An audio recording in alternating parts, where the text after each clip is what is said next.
Fire, floods, earthquakes, and more. Today we're going to learn about what your responsibilities are while you await a disaster, and we're going to learn more about what our local government's responsibilities are and what you can do to be more prepared. Our guest today is Jon Wilson. He is the Manager of Emergency Services with the Regional District of Nanaimo. Welcome. Thank you for having me today, Vanessa. Thank you for being here. Starting off, what would you say is the first thing that you would think that is the most important thing that our community needs to think of when it comes to emergency planning? I think the most important, or the first thing that people should be considering, is personal preparedness.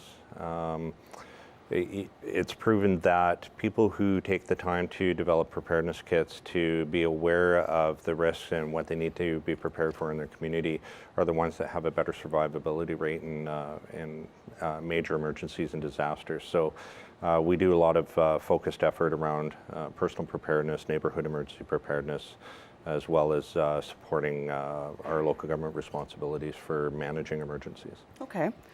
So personal preparedness would be a good starting point. Yeah. Let's talk about what that looks like when we are starting off with being prepared on a personal level. Well, at a very basic level, we encourage people to develop emergency preparedness kits. Now, around Vancouver Island here, a lot of people would probably see the red Get My Kits that are available around the communities. These are a great starting point for an emergency preparedness kit. They provide the basic supplies for food, water, essentials for an initial 72-hour period. But we would like to encourage residents to go a step beyond that and develop, you can take this and add to it, but in an emergency preparedness kit, it would be adding things that are more of a personal nature that you would want, whether it's examples I would have is like spare eyeglasses, cell phone chargers, medications. You need to have a small amount of cash. Those are things that don't necessarily come with a basic emergency kit.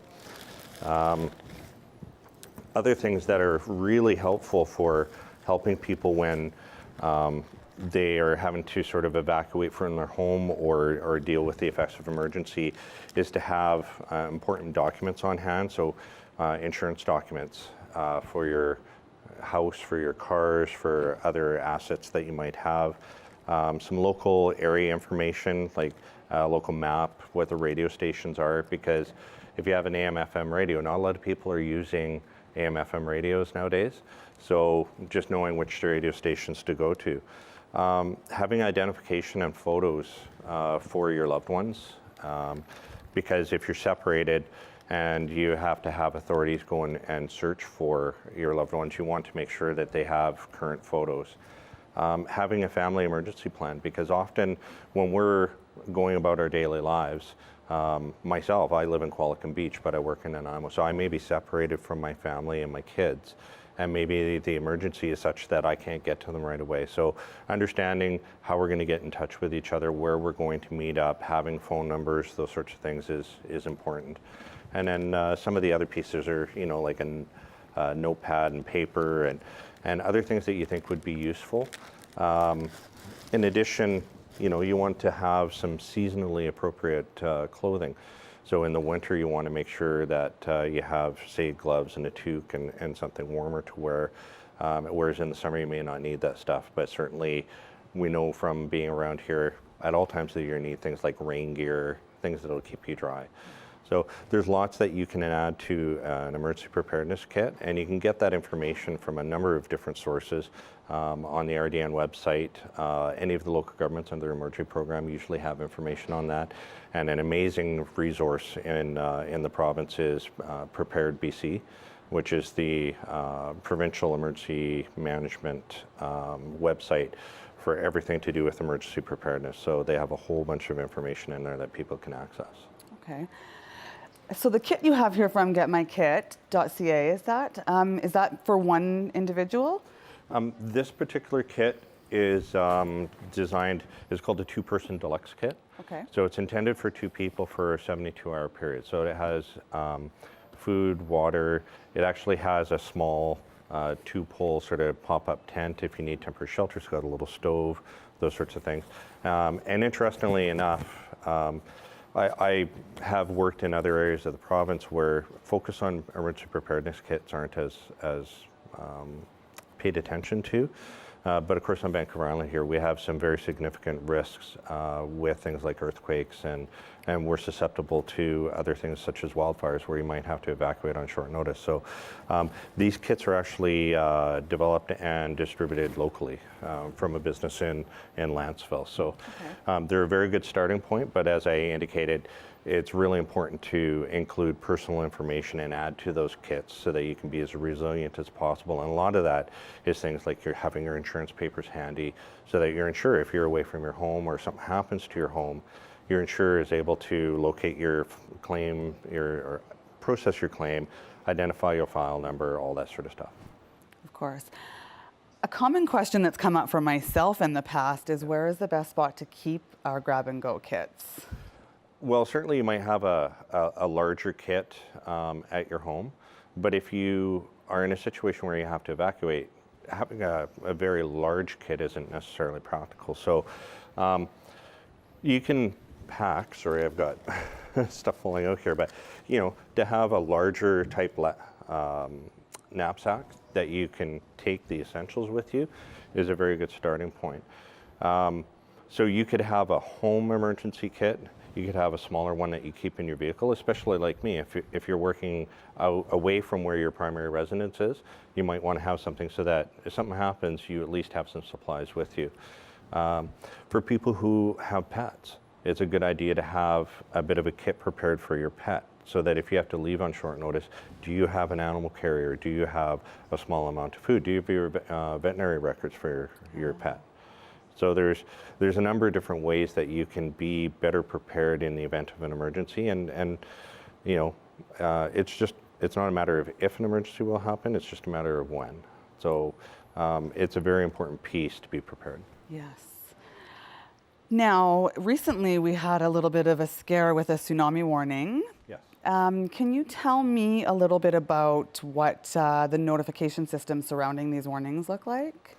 So as a local government, or as the emergency program coordinator for the regional district, I'm on the provincial emergency notification system. So on January 23rd, when we had the notification of the tsunami, I was called in the middle of the night to identify that there was a tsunami warning for the BC coastline. But our particular zone, Zone 5, we received an information notice. So while the rest of the coastline received the warning that they could be adversely impacted by a tsunami, the regional district and basically most communities in the Strait of Georgia received this information. So there was no risk to us because we're sheltered along the north end by Johnson Strait, and on the south end the Juan de Fuca Strait around Victoria was potentially impacted, but once it circles back around and comes to the inside area, we have a very low risk of tsunami here in the Strait of Georgia. So it's expected that we would see wave heights of less than 2 meters from tsunami event, which is very minimal. And certainly there would be some shoreline impact, but we don't have the significant risk that some of the coast communities, say on the west coast, like Tofino, Ucluelet, those areas potentially could see wave heights in excess of 15 meters. So, and with very catastrophic destruction. So they definitely need to have like tsunami sirens and early notification. How we address that locally, and it's not just for tsunamis, but it's for any type of emergency that may come up. It might be an interface fire where we have to provide a broad-based notification. We will activate what we call our the Regional District's emergency notification system in the event of it being a large-scale, life-threatening emergency. Now we can activate the system to reach out for the whole regional area, or we can activate it for specific electoral areas, and that's basically throughout the RDN. There's the town of Qualicum Beach, the city of Parksville, and the city of Nanaimo currently are not on our system. So people residing in those areas should look at their local emergency program to see what notification processes they have. Okay. Now, for residents wanting to get onto that emergency notification system, there's a number of ways you can do that. You can go to the Regional District's website at www.rdn.bc.ca to our emergency services page, and you'll see a link there for emergency notifications. And then you go into the system, which is through a company called Connect Rocket. And you provide your phone number. You can add multiple phone numbers.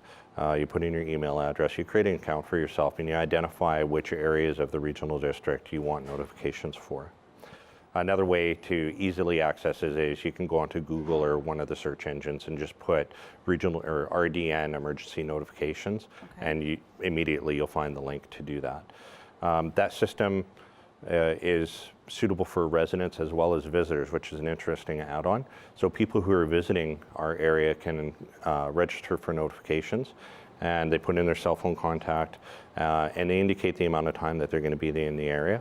And so if something happens while they're here, they'll get a notification as well. And then after their time frame has expired, it removes them from the system. Okay. So a notification that will come in the form of an email or a text message, or is that a choice that the person gets to make? The notification system will send a voice message as well as a text to the registered phone numbers. So it could be a home phone, it could be a cell phone. So you'll get a number of notifications through the system. And then what other types of notifications would happen? We would supplement that type of notification, obviously, with door-to-door knocking. So usually when there's a critical emergency like that, first responders will be out there, whether it's RCMP, whether it's firefighters, and they'll be knocking on affected residents and letting them know that they need to get out of the area or what the nature of the emergency is.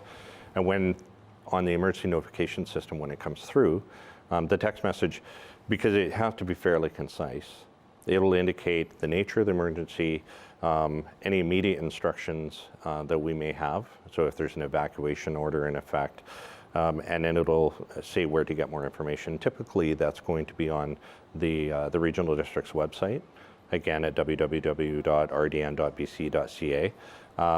but also on our Facebook feed. So a lot of people follow Facebook, so it's a very good idea to follow the RDN's Facebook page, because that's where critical emergency information is going to be posted.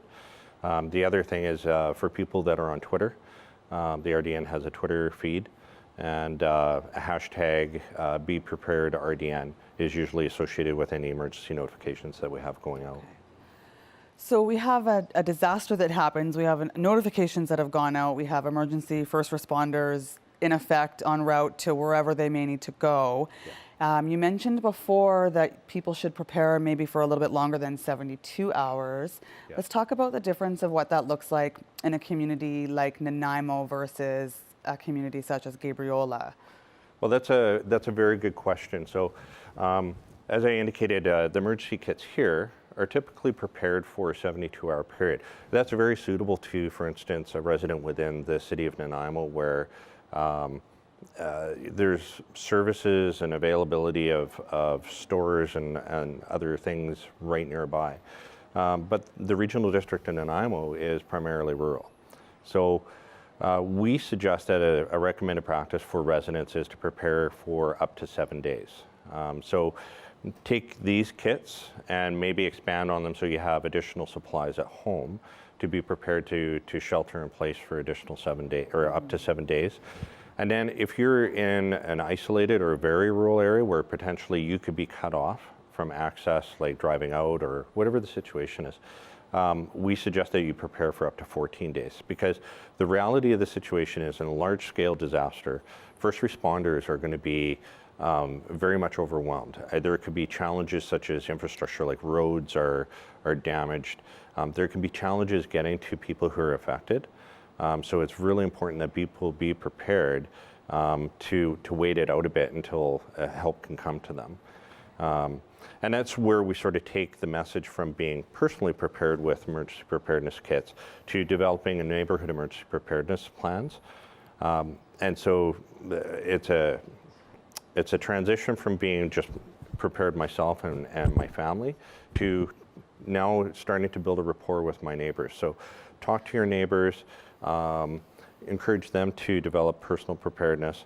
But now you have the ability as a unit in a neighborhood to identify what resources people have to contribute. So you might have people that have specific skill sets that would be helpful if you're isolated or have to shelter in place for a while. You might have people that have types of equipment that would be helpful. So somebody might have a generator. So now you have a power supply. Somebody might be a ham radio operator. So now you have the ability to communicate. Somebody might be a firefighter or a paramedic or an industrial first aid attendant. So now you have somebody who specializes in medical care that can help out in the immediate neighborhood. Because let's face it, we have everything from young children in our neighborhood. So maybe somebody specializes in daycare that can help look after the neighborhood kids, while other people are dealing with, how do we get some shelter if houses are damaged? How do we get some electricity? How do we get communication? How do we let people outside of our neighborhood know that we have people who are injured? So working together as a neighborhood component is a really good step for people to take. Not only is it a good neighbor thing and getting to know your neighbors, which I think far too often we're not doing nowadays, but in the event of emergency, you might have elderly or physically challenged people that need assistance, and working together will make sure that everybody comes out of it a lot better. Yes. Another question that's come up for me, and I go back to thinking about Gabriel Island again, because I know that their current water supply is something a little bit different than what we have here in Nanaimo. I think a lot of people forget when they're planning their grab-and-go kits, they forget about water. What suggestions do you have surrounding water preparedness? The recommendations vary a little bit. So, for instance, the federal government, their emergency preparedness suggests that you should have 2 liters of water per person per day to a minimum of 3 days supply.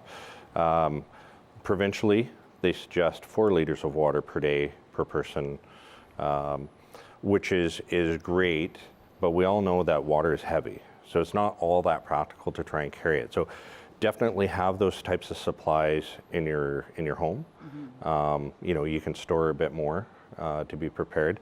It's also a good practice to have a smaller supply in your vehicle. If you're like myself and you travel away from your home to do your job. And another piece that is becoming more prevalent now, especially with people that like doing outdoor activities, is to have something like a life straw. So it's a water filtration device, so that so long as you have a water supply, now it might be from a creek, it might be from a stream, this removes the bacteria, removes the sediment, and makes it safe to drink. And like this pen here will do up to 1,000 liters. Oh, wow.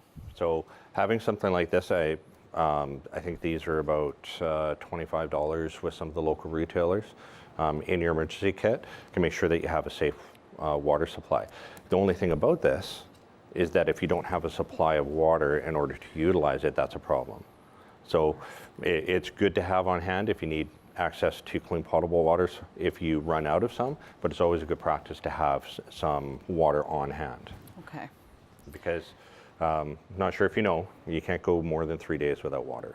I think I might have heard something about that before. So we spoke a little bit about evacuation. I understand that there's different stages that happen during an evacuation. Yes. Can you talk a little bit about that?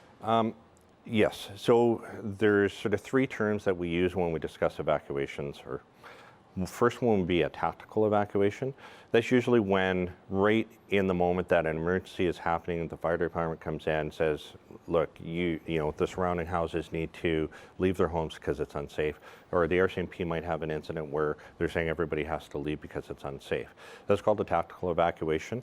Usually they will work with the local emergency program to have those evacuees go to a reception center, so that they can get information, so that they potentially can have access to additional services if it's needed. If the emergency is larger and they anticipate that there could be a need to evacuate a broader area, then they will ask the local government or the RDN to activate its emergency operations center. And we will, in most likelihood, declare what's called a state of local emergency. Okay, and that gives us certain authorities, for instance, to require people to evacuate an area and to use police and that to make sure that they do that. The evacuation alert goes into effect when we have a time frame where we can say, okay, you guys need to prepare to evacuate this area, get important documents, get important items together so that you can leave on short notice. And then the next stage would be if they said, okay, we need to evacuate this area, the fire chief or incident command says, now we need to do a full evacuation, then we enact what's called an evacuation order. And all of this information gets shared through media, so there's broad public knowledge of it, and to the residents. And the order comes into effect, and all the people are required to leave. Now, you could go from a tactical evacuation situation. So fire department says everybody needs to leave initially. And then because of damages or homes are damaged or whatever the situation is, we know that residents are going to be out for a long period of time, then we would probably go straight to an order without an alert because, yeah. Now, when people are asked to leave, is there guidance with where they're asked to go, or? Yes. So first responders, typically, like the fire departments, the RCMP, they know how to reach out to the emergency program, and we're their link to emergency support services. So along with that is emergency reception centers. So we have about 7 or 8 centers within the RDN situated throughout the area. We also have regional partners such as the Town of Qualicum Beach, City of Parksville, City of Nanaimo, that also have designated reception centers that we can access depending on the scale and scope of what we're dealing with. So at the time that people are being evacuated, they will be told, this is where you need to go in order to get additional assistance or additional information and to register to get access to additional services if you need it. Okay. And in many cases, we'll find that people go to family and friends, but a lot of people will also come to the reception centers because they don't have somewhere else to go. They need, potentially access to stay in a hotel or other things. Okay. And when folks show up at these reception centers, is this where it's handy to have your documents and your paperwork with you? Do they register you in that way? Well, certainly they want to see photo identification, proof of address, that sort of stuff to know that you're in the evacuated area.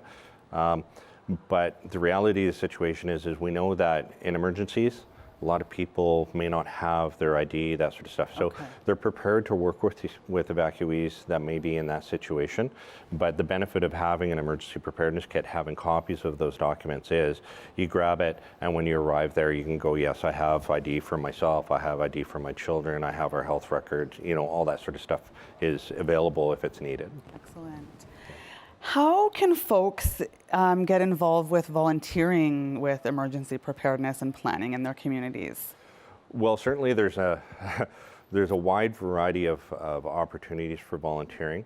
Specifically under the emergency program, we have 2 major programs. One is the emergency support services, and the other is emergency communication teams. So emergency support services are volunteers that work with ourselves at the local government and through the province to use provincial funding to support people who have been evacuated or impacted by emergencies. So they're able to write them referrals for things like access to hotels, food, essentials. Some people have to evacuate without clothing or without a toothbrush. Those sorts of things. They can get them hooked up with that for a very limited amount of time. And then if the effects from an emergency extend, for a prolonged period, then other agencies like the Red Cross tend to get involved.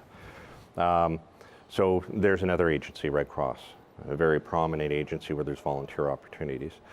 Within the RDN, we also have emergency communications teams. So in a large-scale emergency, people will normally pick up their cell phone and they'll phone 911. They want information or they're reporting an emergency.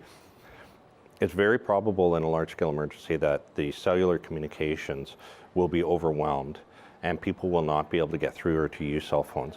It's also very probable in a large-scale disaster that there could be a loss of electricity, those sorts of things. So communications as we normally see it could be dramatically impacted. So we have people who are volunteers with our communication teams that run amateur radio or ham radio.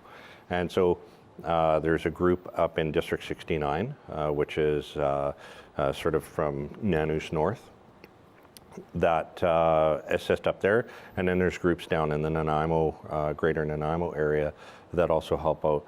And basically, they will come to our Emergency Operations Center. They will go to the scene where the incident is playing out. They will go to the Emergency Reception Centers to make sure that we can still have communications between the Incident Command to the Emergency Operations Center to the Emergency Reception Center, because a loss of communications is probably one of the most critical issues that we could experience in a large-scale emergency. So to deal with that sort of loss of communication, we would probably move towards the use of something like a ham radio? Yes, yeah, they use ham radios to do those communications, and yeah, there's a whole network of ham radio operators all over Vancouver Island that are prepared to do the same sort of thing. Excellent. Yeah. We're just about out of time, so as we wrap up, what is one final thought that you might want to share with our viewers when it comes to getting yourself prepared? It's simply to not be complacent. And complacency can be avoided by starting off with go and get yourself an emergency preparedness kit. And when you do, remember that it should be customized a bit for your personal needs. You put your personal information in there. Okay. It should be large enough to accommodate, the size of your family. If you have pets, consider what your pets' needs are. And with your emergency preparedness kit is make sure that you check it every 6 months. And the benefit of that is if you're checking it, say, in spring and you're checking it in fall, in the spring, you can put in seasonally appropriate items like clothing and that sort of stuff. And then in the fall, you can do the same thing for the winter so that you're prepared to go if you have to on short notice. Because the last thing you want to do in the middle of summer is pull out a toque and gloves and put them on. I can appreciate that. Well, that's all the time we have for tonight, Jon. I do want to thank you for joining us here on Coast Connections. And to our viewers, what is in your kit? How prepared are you? How prepared are your neighbors? And how well do you know your neighbors and what their needs may be? Reach out to your neighbors and help each other get prepared for any potential disaster that may be coming your way. Thanks for joining.